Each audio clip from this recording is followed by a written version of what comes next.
Bismillahirrahmanirrahim. Assalamualaikum warahmatullahi wabarakatuh. Alhamdulillah, wassalatu wassalamu ala Rasulillah wa ala alihi wa sahbihi wa mawalah, la haula wa la quwwata illa billah.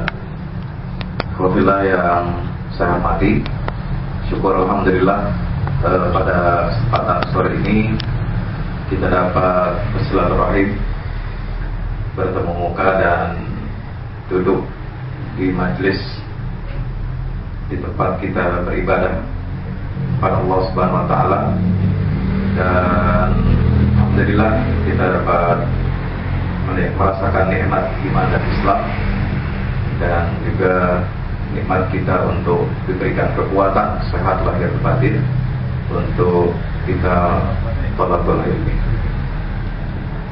Pada kesempatan sore hari ini, pada petang hari atau malam ini, alhamdulillah saya diberikan izin oleh Allah untuk bisa ketemu dengan saudara yang saya muliakan, para jamaah Majelis Ta'lim Al-Iman. Apa yang akan disampaikan ini sebenarnya adalah sebuah, kalau boleh saya katakan, ya kaitannya dengan dakwah Islam itu sangat besar. Sebab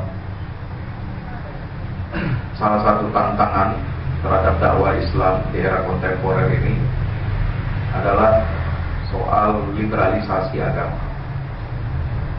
liberalisme agama. Liberalisme agama ini lahir karena adanya liberalisme politik, liberalisme budaya, kemudian liberalisme pemikiran, yang lalu akhirnya mau tidak mau ini akan masuk dalam konteks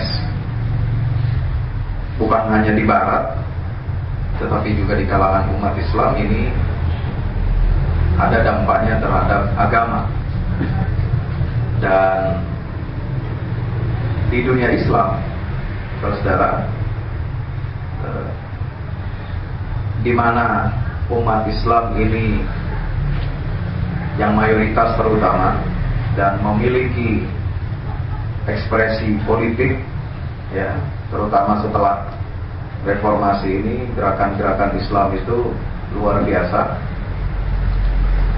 Ini lalu muncul sebuah wacana-wacana keagamaan yang menawarkan konsep-konsep yang liberal.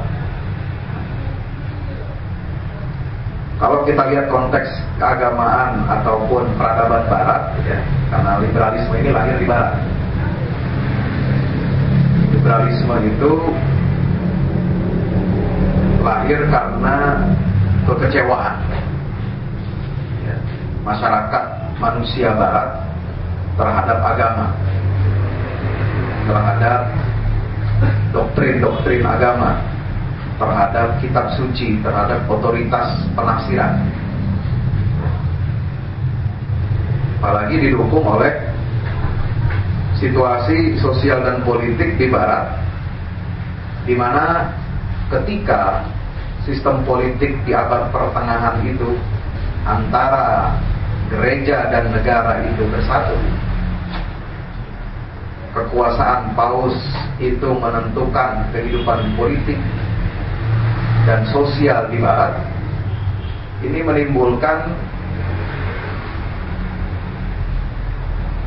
kemerosotan, kemunduran, sehingga ketika masyarakat cendekiawan di Barat itu berkenalan dengan ide-ide kebebasan, dengan ide-ide pemikiran yang datang dari umat Islam yang sudah lebih dulu maju, lalu mereka kembali sadar dan berusaha untuk keluar dari dogma gereja, sehingga muncullah sekularisme. Ada upaya untuk memisahkan antara agama dengan negara, lalu muncullah liberalisme agama yang dalam bentuk pada saat itu adalah munculnya agama Protestan. Jadi Protestan ini sebuah kritik terhadap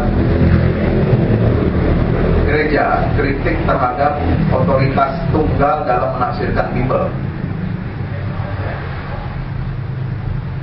Bahwa siapapun berhak dan harus memiliki akses untuk memahami Bible di kalangan mereka. Dan kaum Protestan itu memandang tidak perlu agama mencampuri urusan-urusan politik keduniaan. Karena pada dasarnya agama Kristen itu adalah agama etis, agama yang hanya berisikan himbauan-himbauan moral. Tidak ada aturan-aturan hukum yang mengikat, apalagi dikaitkan dengan kehidupan publik masyarakat.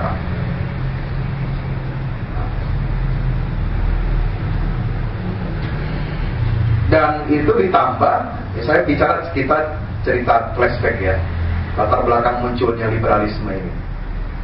Ditambah kehidupan di barat itu sampai bukan hanya dunia politik kemasyarakatan itu dikendalikan secara penuh oleh otoritas gereja, bahkan juga dunia gereja ini bertanggung jawab terhadap kemerosotan bukan hanya moral, politik, tetapi juga keilmuan. Karena upaya apapun, penelitian, pengkajian apapun di bidang sains yang dinyatakan bertentangan dengan doktrin kitab suci atau Bible itu pasti akan diberangus. Kejadian yang menimpa Galileo Galilei, kemudian Copernicus, ya, yang mereka memiliki teori yang berbeda dengan selama ini dikenal dalam penafsiran Bible, bahwa matahari itu adalah pusat tata surya, kemudian bumi ini bukan pusat dari segalanya, dan sebagainya itu mendapatkan penentangan dari gereja. Sehingga dari situlah muncul ya, akumulasi kekecewaan, ya, kemudian kemarahan. Jadi gereja ini dianggap sudah banyak campur tangan dalam dunia politik, dalam dunia sains, sosial, dan kebudayaan, yang justru membuat dekadensi ataupun kemerosotan. Lalu muncullah elit-elit kaum intelektual liberal ya, di barat itu, yang berpuncak pada terjadinya revolusi Prancis pada tahun 1789. Revolusi Prancis itu dengan 3 slogannya, kebebasan, persaudaraan, dan apa itu?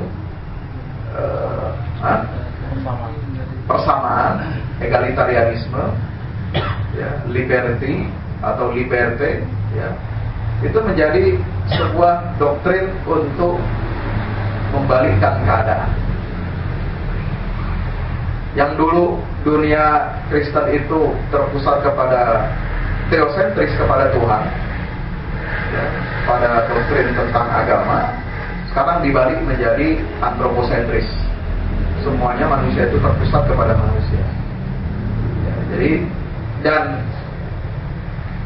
apa yang ada di tengah-tengah kehidupan masyarakat barat itu harus mengacu semuanya kepada agama, maka lalu kemudian bebas keluar dari doktrin, dari dogma, dan urusan kemasyarakatan, urusan dunia itu diserahkan kepada manusia yang berhak mengatur. Nah, ini lalu kemudian ya, problem liberalisme di barat itu, ya, dengan semua anak pinak keturunannya, ya, sekularisme, kemudian juga pluralisme dalam demokrasi, termasuk sistem demokrasi yang hadir di barat itu sebagai antitesa ataupun perlawanan terhadap teokrasi, negara berdasarkan ketuhanan atau negara berdasarkan agama.